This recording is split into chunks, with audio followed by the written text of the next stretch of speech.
माजिद भट्टी, आप इस वक्त चेन्नई में मौजूद हैं और अब अगला मैच हमारा चेन्नई में जनूबी अफ्रीका के साथ है। प्रेस कॉन्फ्रेंस में कल बाबर आजम आए थे, आप बाबर आजम की प्रेस कॉन्फ्रेंस को आपने विटनेस किया।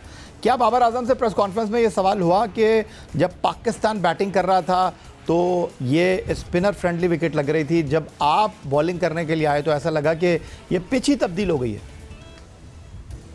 जी हाँ, ये बिल्कुल इस किस्म का सवाल हुआ, जिसके जवाब में बाबर आजम ने कहा कि हमने 15 से 20 रन कम बनाए हैं, लेकिन हमारी बॉलिंग जो है इस टूर्नामेंट में अच्छी परफॉर्मेंस नहीं दे रही।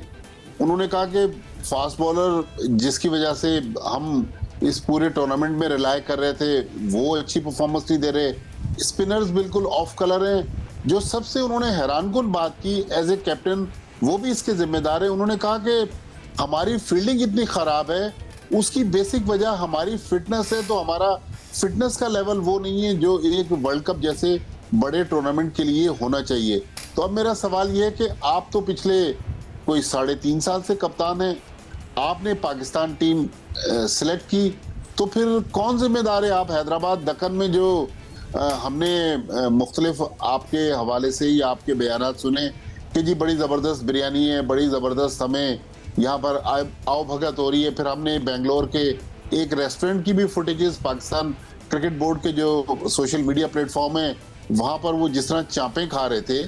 तो मतलब स्पोर्ट्समैन के लिए तो सबसे नंबर 1 जो चीज़ जिसकी तरजीह होती है वो तो फिटनेस होती है। अब कप्तान कह रहे हैं कि फिटनेस नहीं है, तो भाई आप डाइटिशियन तो साथ लेकर नहीं गए, लेकिन ट्रेनर साथ है, फिजियो साथ है, डॉक्टर सोहेल सलीम साहब जो पीसीबी के चीफ मेडिकल ऑफिसर है वो साथ हैं।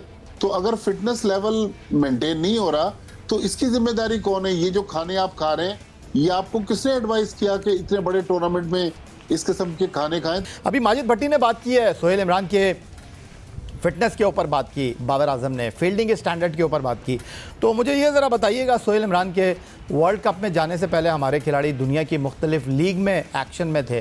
कोई श्रीलंका से अमेरिका जा रहा है, कोई अमेरिका से कनाडा जा रहा है, ये कैंप भी नहीं लगा वर्ल्ड कप से पहले मुख्तसर। और दूसरा जो सबसे इंपॉर्टेंट सवाल की, ये बताइए कि आखिरी बार फिटनेस टेस्ट आपने लाहौर में कब कवर किया टीम पाकिस्तान का?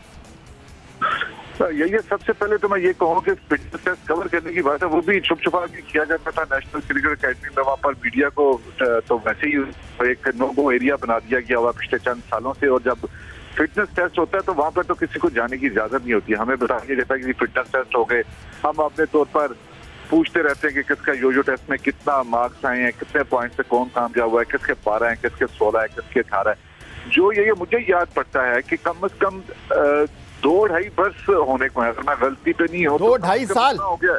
2-2.5 साल जो ऑफिशियली है, अंदर होते हो जब ये आते हैं, उनकी स्क्रीनिंग होती है हर कैंप से पहले। इस साल तो इस तरह का कोई मौका ही नहीं है। इस साल की कभी फर्ज कर ले आप बात करें 10 महीनों में, तो ऐसा कोई मौका ही नहीं है जिसमें 8-10 दिन का कैंप लगाओ, 4-4, 5-5 दिन का कैंप लगता रहा। एक समर कैंप आपने लगाया था, उसमें आपकी जरूर स्क्रीनिंग हुई थी, लेकिन एक जिस तरह बड़े टूर्नामेंट में जाने से पहले हमने 2019 में भी देखा, चैंपियंस ट्रॉफी से भी पहले देखा था कि एक आपका फिटनेस टेस्ट होता है और उसके बाद बताया भी जाता है कि आज इतने खिलाड़ियों का हुआ, कल इतने खिलाड़ियों का हुआ, चाहे वो उसके रिजल्ट ना देते हो।